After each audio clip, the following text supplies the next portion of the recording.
Hi, my name is Jess Lane, and let's talk about exponential growth and decay. So exponential growth and decay, so let's talk about that. First of all, let's talk about the equations that represent exponential growth. So this is exponential growth.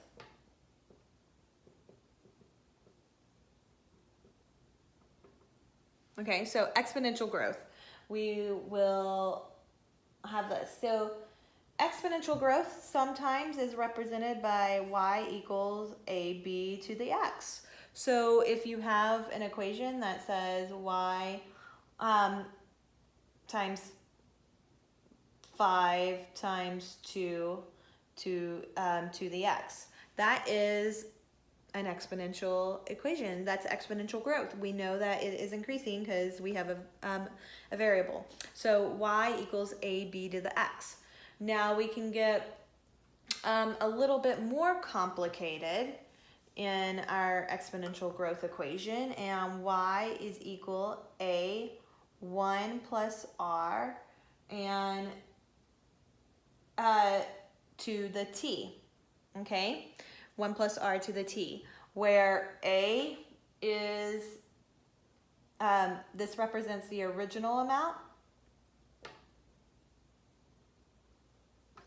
r represents the rate, and you have to make sure it is expressed as a decimal when you have it in your formula, and t represents time, but time has to be in years. Okay, if it's not, then we deal with another equation, which I will go to eventually. Okay, so for example, I'm just going to read a problem. It says, the original value of a painting is $9,000. So it tells you right there, that's what A is, because A is original. So the original value of a painting is $9,000. And the value increases by 7% each year. Well, percent sign is a dead giveaway that it is a rate. So the rate is 7%, but we need to express it as a decimal. So 7% as a decimal is 0.07. You should know that. If you don't know how to change percents to a decimal, go watch a video. I have that video too.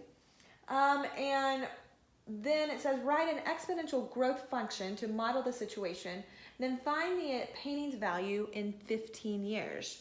So t is equal to 15. So all we do is we take this right here and we plug it in to this equation.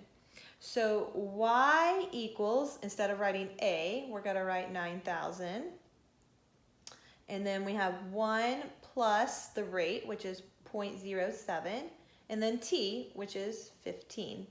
So y equals 9,000 times 1 plus 0.07 to the 15th power. I don't expect you to do this in your head.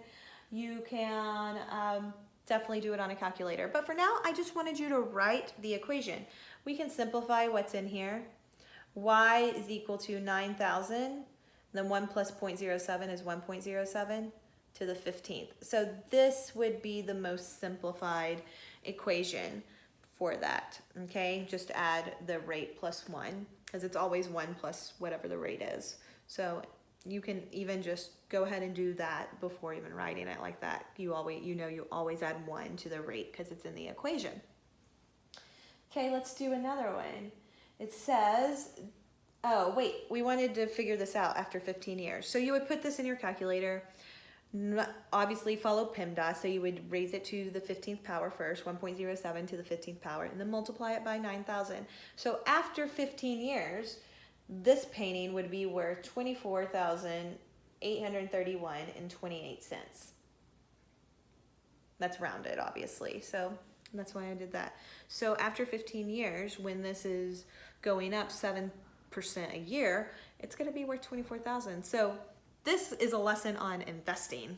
So invest. Okay. So now let's talk about, so this is simple interest. So when it's compounded just once per year.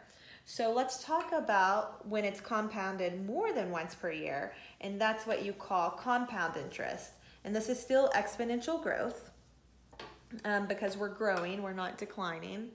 So A is equal to P 1 plus R divided by N to the NT power. Okay, so A represents, so the big A represents the balance after T years. So it represents the balance after T years. And T can be anything. It depends on the problem. They might say after 10 years, after 20 years, whatever the problem distinguishes what time is.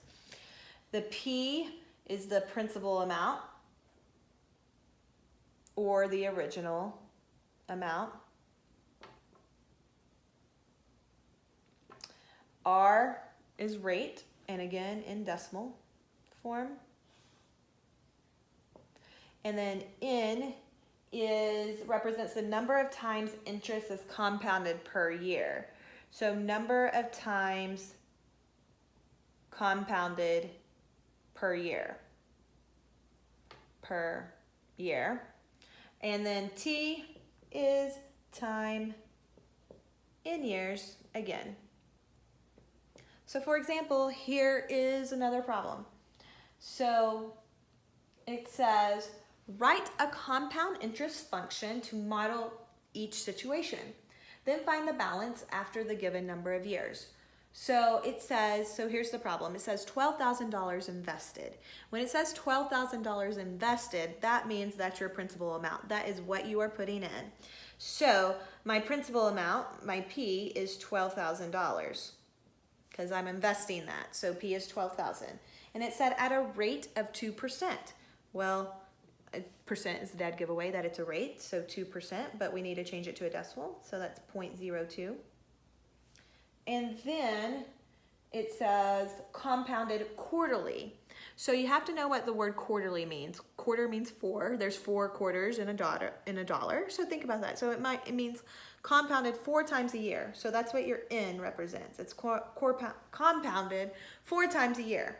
And then it says in 3 years. So T is 3. Okay, so we have that all, and all we do is we plug this into this equation. Let me change my color here. So A equals P, which is 12,000, times 1 plus R, 0.02, divided by N, which is 4. It's being compounded quarterly, 4 times a year, to the NT power, so 4 times 3. Okay, and then we just simplify that problem. So let's do it. Let's continue to simplify. So when we do what's in the parentheses, 1 plus 0.02 divided by 4, you have to do 0.02 divided by 4 first because you have to follow PEMDAS. But once you get that, you should have gotten 1.005, okay? And then we know 4 times 3 is 12, so that's to the 12th power. So continue to do this on your calculator because I really don't think you want to list this up or take that to the power of 12. So once you do it on your calculator, you should get the answer 1,274.01. So remember, A is the balance after T years. So this is your balance after, so the balance after 3 years is 1,274. That's how much interest you have gotten. So you've invested $12,000. So now you have $13,274.01. So because this problem, unlike the other one, this problem gives you how much you have by your investment, okay? So this is, remember, T, balance after T years. So you've gained $1,274.01 after 3 years. And that's just free money, y'all, because you invested. You're not spending any money. It's just sitting there, and you made almost $1,300. Crazy. Okay, so exponential decay. Exponential decay is the same as growth, except remember, you are going down, decay. So since you are going down, exponential decay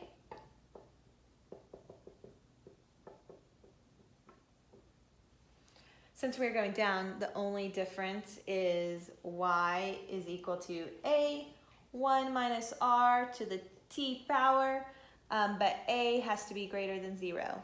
Okay, so that's exponential decay.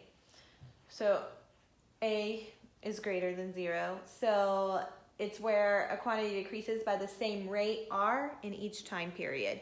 So I can say I've invested $5,000 in the stock market, and at a rate of 5%, remember rate is always in decimals, so that 0.05, and instead of going up, it was going down 5%.